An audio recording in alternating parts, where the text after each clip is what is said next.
Hola, yo soy Paula y voy a hablaros sobre el tema 1, que se llama Introducción al conocimiento científico y a la investigación educativa. Lo primero que tenéis que saber es que la investigación en la educación, además de conllevar un interés o una necesidad, conlleva la búsqueda constante de aumentar conocimientos y de transformar siempre de forma positiva la realidad circundante, siempre teniendo en cuenta pues, la comprensión y el desarrollo integral del ser humano. Ahora vamos a pasar a hablar de lo que es el conocimiento. ¿Qué es el conocimiento? O sea, ¿cómo podemos definir este término? Pues este término puede definirse según si es la representación mental de la realidad o también como la información que se transmite de un ente a otro a través de una vía que no es genética. Hay muchos tipos de conocimientos y estos pueden dividirse según su fuente o según las características que queremos conocer del objeto. O sea, podemos encontrar un conocimiento vulgar o cotidiano, un conocimiento revelado o religioso, mágico, empírico, práctico, artístico, científico.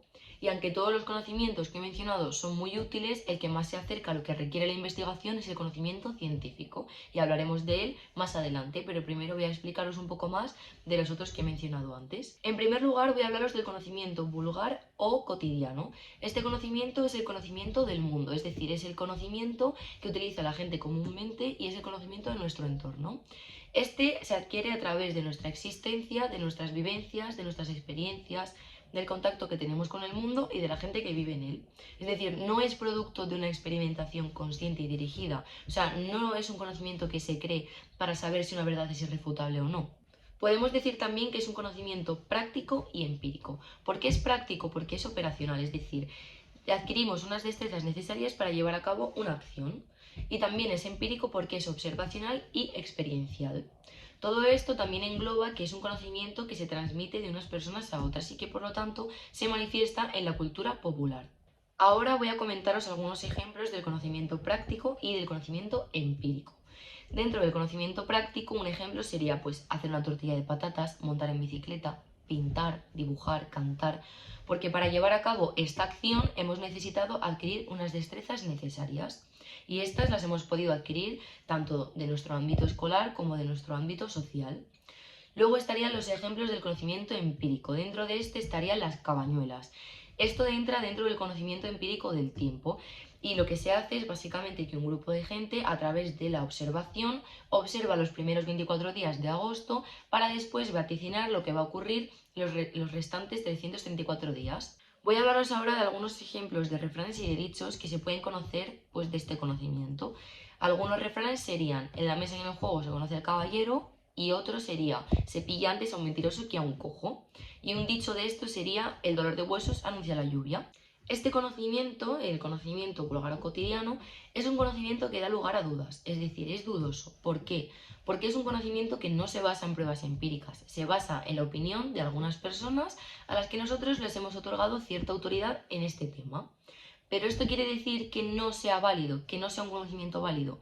No, sí que es un conocimiento válido porque es razonable y porque ha sido ampliamente compartido con otras personas. Pero siempre tenemos que tener en cuenta que la crítica y la sistematización son fundamentales. Por lo tanto, la primera y más notable diferencia entre la ciencia y el sentido común es que la ciencia es deliberadamente más crítica y organizada. Por lo tanto, la ciencia es un conocimiento más desarrollado. Voy a hablaros ahora del conocimiento revelado o religioso. Este conocimiento proviene de la revelación profética, es decir, su punto de partida es la fe. Por lo tanto, podemos decir que se adquiere a través de libros y de tradiciones sagradas que se basan también en revelaciones divinas del mundo de los dioses o de un dios concreto. Esto quiere decir que es un conocimiento que no admite dudas, es decir, no se puede poner a prueba con métodos que se basen en nuestras percepciones o en el razonamiento lógico. Tú simplemente crees en él por tu fe. Hay un ejemplo de este conocimiento que serían los cristianos y los musulmanes.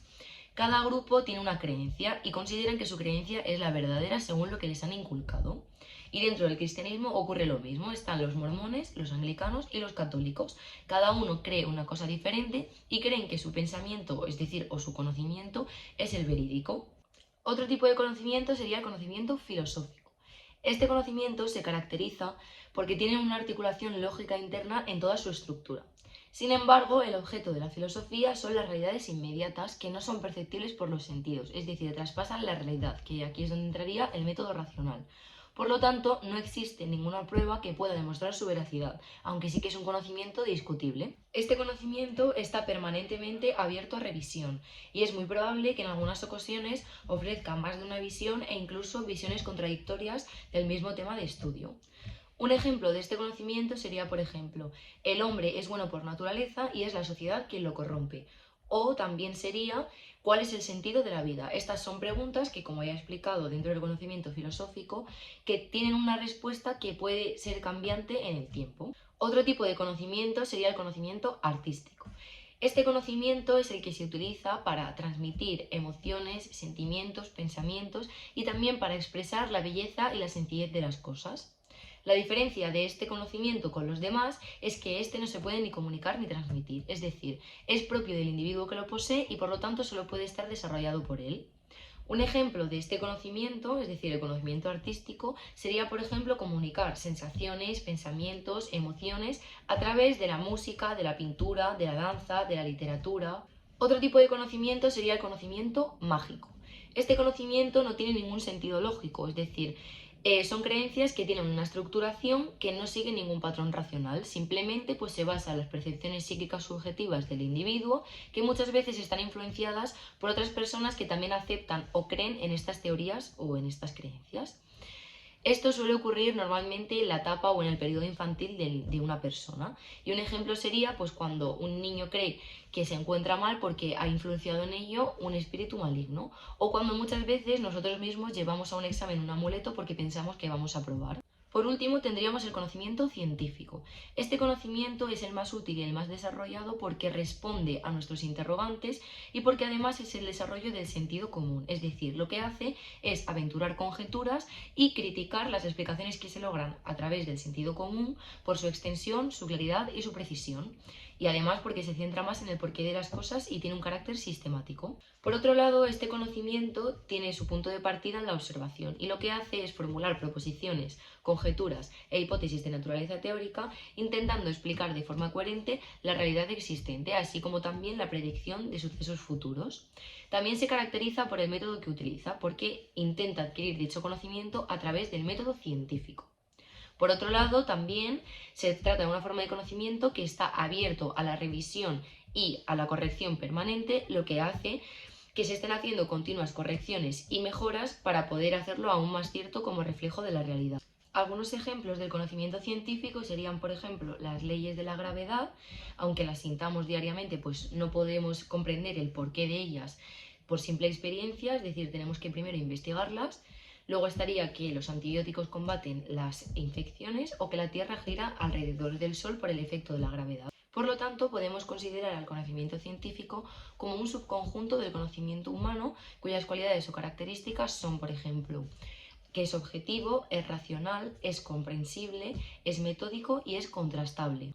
Ahora voy a pasar a hablaros sobre la investigación científica y el método científico.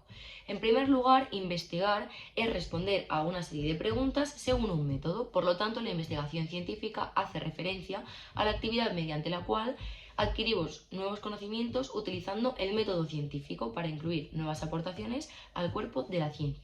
Es decir, el punto y la base de partida del científico es una realidad determinada que mediante la investigación le permite llegar a la ciencia. La investigación procura obtener información que sea relevante y fidedigna, es decir, que sea verídica, para así entenderla, verificarla, corregirla o aplicarla al conocimiento. Es la base fundamental de las ciencias y lo que hace básicamente es partir de la realidad, investigarla, analizarla, formular hipótesis a partir de ella y después fundamentar nuevas teorías. Además, es una fase especializada de la metodología científica, dado que la investigación es el proceso por el cual se lleva a cabo el método científico. Aunque son términos relevantes, no podemos considerarlas como sinónimos. Podemos decir entonces que entre la investigación científica y el conocimiento científico encontramos el método científico, que es el que nos asegura tanto lo primero como lo segundo.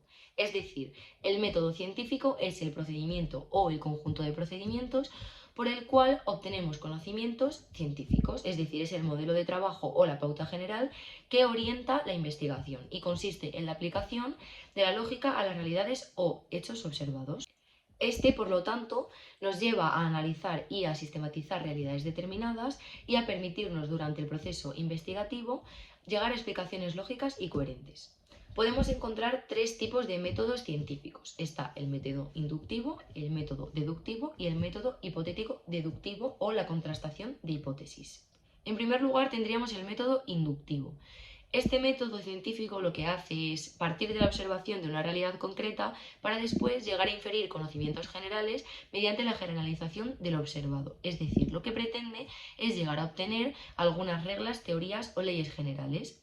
El problema de este método, es decir, el riesgo que puede tener, es que llegar a una conclusión general sobre la base de una premisa que solamente se ha estudiado una vez puede dar lugar a que haya conclusiones falsas. Por este motivo, lo que tiene que hacer el método inductivo es escoger adecuadamente los casos y evitar las generalizaciones, porque lo que consigue son grados de probabilidad, no de certeza. Algunos ejemplos del razonamiento inductivo correctos serían: Pedro es humano y tiene ojos, María es humana y tiene ojos, por lo tanto los humanos tienen ojos. Otro caso sería, por ejemplo, Mario y María tienen dos hijas, Lucía tiene los ojos azules y María tiene los ojos azules. Por lo tanto, las hijas de Mario y María tienen los ojos azules. Por otro lado, algunos ejemplos del razonamiento inductivo erróneos serían: el perro es mamífero y cuadrúpedo. El gato es mamífero y cuadrúpedo. Por lo tanto, todos los mamíferos son cuadrúpedos. En este caso, la hipótesis estaría mal planteada, por lo tanto, tendríamos que reformularla. Después, otro ejemplo sería: María es rubia, Juan es rubio, por lo tanto todos los humanos son rubios. También sería incorrecto y por lo tanto también tendríamos que reformular. Después tendríamos el método deductivo.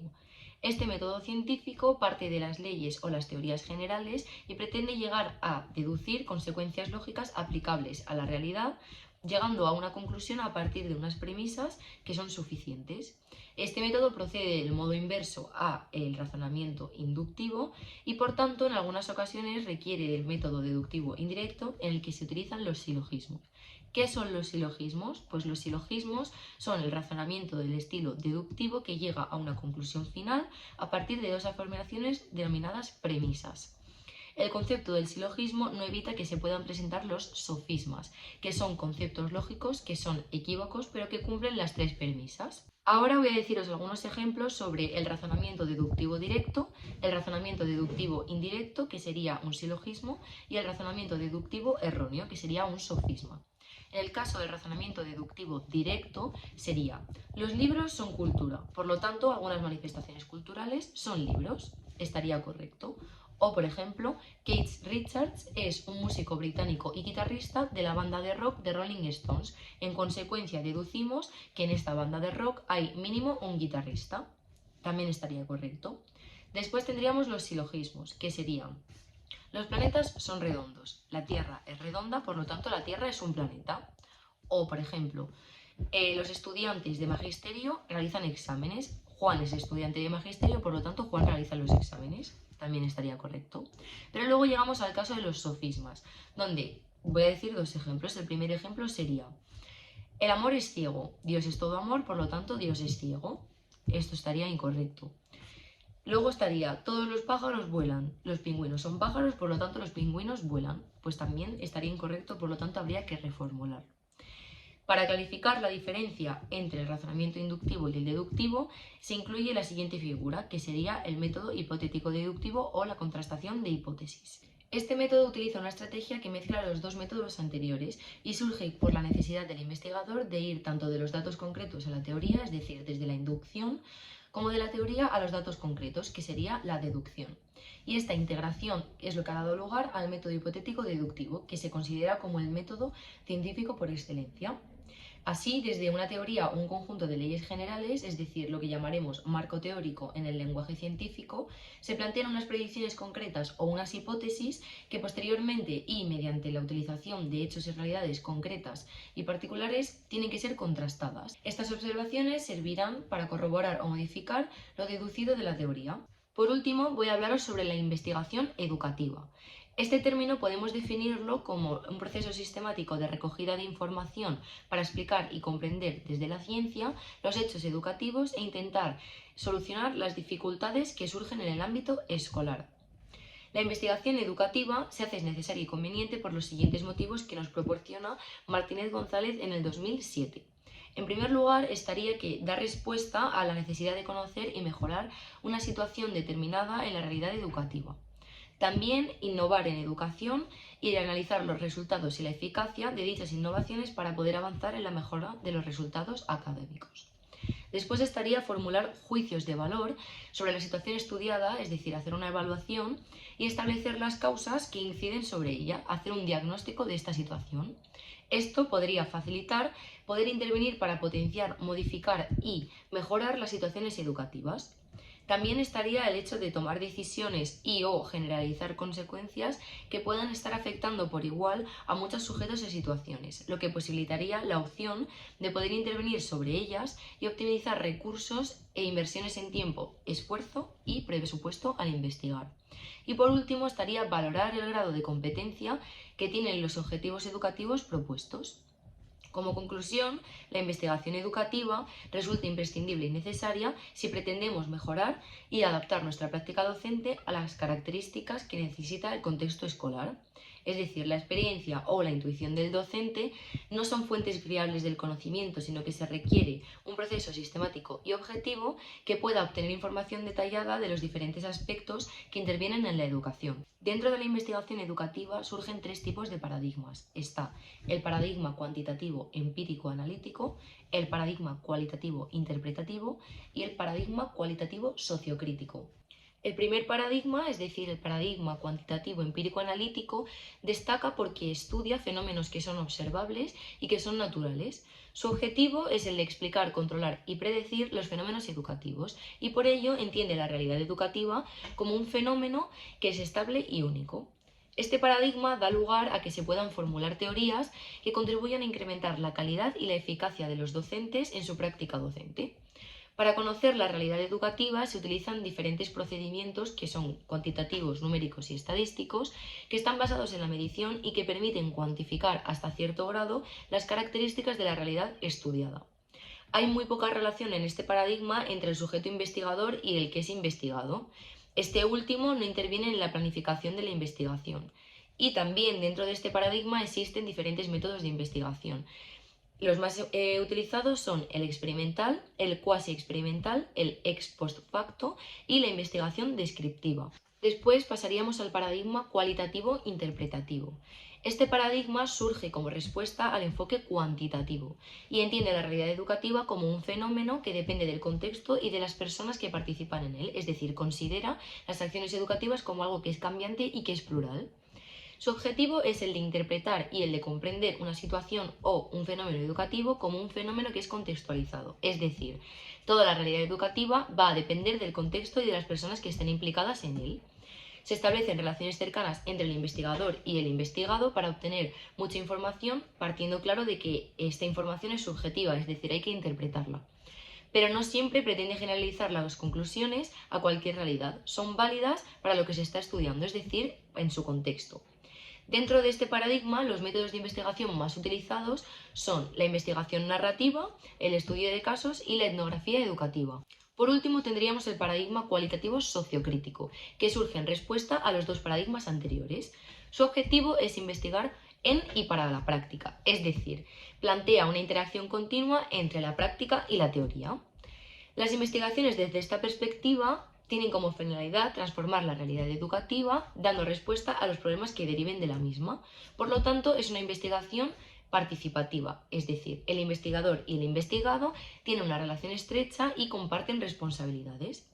Por último, este método utiliza como el método de investigación el método de investigación-acción, que lo que hace es ser una estrategia de investigación en la que se estudia una realidad concreta con el objetivo de transformarla y donde se parte de una reflexión de los profesionales de la educación sobre su trabajo y su manera de llevarlo a cabo. Dentro de la investigación educativa hay muchos aspectos que se pueden analizar con rigor y objetivamente.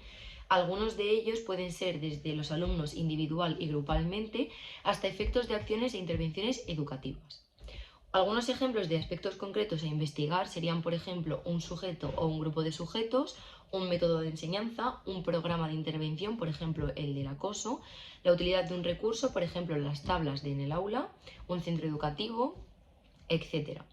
Y otros aspectos que son temas de investigación serían la violencia escolar, las TIC en la educación, el empleo del teatro en el aula. Las etapas de la intervención educativa, siguiendo el plan general hipotético deductivo y el enfoque cuantitativo y cualitativo, serían seleccionar un tema o un área a investigar, revisar la literatura científica, formular los objetivos, después formular las hipótesis o la identificación de las variables, es decir, la operatorización y la categorización, seleccionar un método de investigación en relación con el paradigma en el que se sitúa, seleccionar y describir la muestra, después recoger la información y tratar y analizar los datos, interpretar y reflexionar, y por último sería la redacción del informe de investigación.